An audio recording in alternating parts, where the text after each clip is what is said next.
32 गाड्छ मुक्ति। Hello guys, नमस्ते। एकदमै यहाँ चाहिँ यसो मौरी पालन। अनि कति भयो यो तपाईँले मौरी पाल्न लाएको? यो त लगभग 30 वर्ष जति भयो सर मेरै। ए 30 वर्ष जति भयो होइन? ए अनि यो आजभोलि चिसोको सिजनमा खासै त्यो चल्दैन होला होइन? कति छन् अहिले, कति जति छन् मौरी? तीनवटा घार यता छ, एक माथि 4वटा घार छ। 4 घार मात्रै होइन? पहिला धेरै थियो, अहिले चिसोले गर्दा भन्दा मरिहाल्यो। 32 गाह्रो सर, 2 वर्ष अगाडि। ठिक ठिक ठिक। तर लगभग यो 15-16 घार त यो आधुनिक घार छ। आधुनिक घार पनि ल्याउनु भएको रहेछ चट्ट होइन? सबै कुरा त्यो गर्नु भएको रहेछ। अनि यो मुनि घार छ लगभग 30-32वटा घार। हामी चाहिँ दार्चुला यो जिल्लाको नौगाड गाउँपालिका वडा नम्बर 4 यो कोठेदार भन्ने ठाउँदेखि छौँ। अनि यसो गाइज यहाँ चाहिँ यसो मैले मौरीको घारहरू देखेँ, आधुनिक घार। अनि यहाँको गाउँमै बुनेको घार चाहिँ यो गाउँमै बनाएको घारहरू यस्तो हुन्छ भने आधुनिक घारहरू चाहिँ यस्तो छ। यो तलतिरबाट त्यो गरेको आधुनिक घारहरू, यो तलको भाग, माथि चाहिँ गाउँमै बनाएको त्यो रुखको चाहिँ धोत भएको रुखहरूबाट बनेको घारहरू हुन्छ। यसमा चाहिँ मौरी बसाएर चट्ट मह लगाएपछि क्यारेर खाने गरिन्छ। अनि के छ यहाँ मौरीको केजीको रूपमा बेच्नुहुन्छ मौरीको मह? सर यो 1500 आजभोलि किलो 1500। ए तपाईँहरू केजीको रूपमा? ठिक ठिक। हाम्रो गाउँघरतिर चाहिँ हाम्रो कस्तो हुन्छ, धार्नी बिसौली भन्ने हुन्छ क्या, त्यस्तो हुन्छ। ठिकै छ 1500 त्यो। ए आजभोलि त निकाल्ने भएको छैन मह? यसपालि त भएन सर। पोहोर साल पनि त्यस्तै हो। पर साल मैले 1,40,000 को मह बेचेँ सर। मह 1,40,000? ए 32 घार थियो सर। 1,40,000 पुसको 10 गते 38 किलो मह निकाल्यो सर। ए मैले यो पराल हाल्छ सर। ठिक छ हजुर। पराल हाल्ने बेला यो पराल हाल्नु भनेर अब यो केराको यो त्यो सुकेको कुडमुड हाल्दै थियो।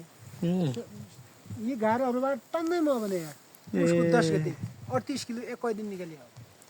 गरेपछि हुँदो रहेछ भन्ने त्यो हुँदो रहेछ होइन? गरेपछि हुँदो रहेछ। ल ठिक छ। धेरै धेरै 40,000 को त हर वर्ष निकाल्ने हो सर। यसपालि र पोहोर साल अलिक कम भयो। चिसो भयो, त्यस्तै तरिकाको व्यवस्थापन गर्न सकिएन।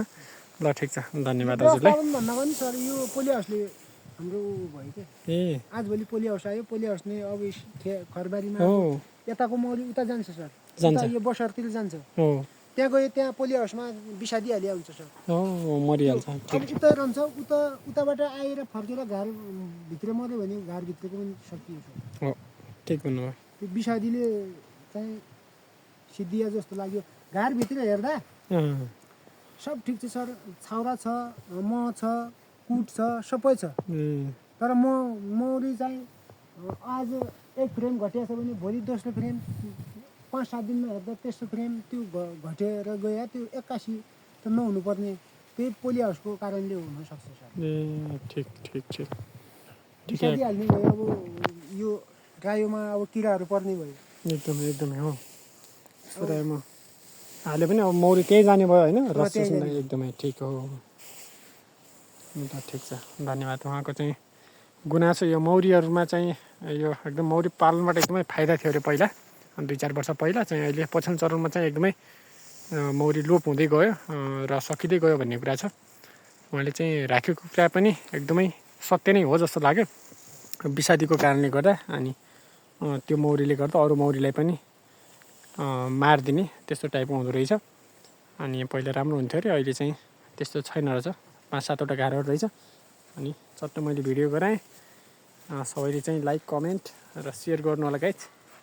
अनि म चाहिँ अहिले हामी यतातिर छौँ, यो मौरी।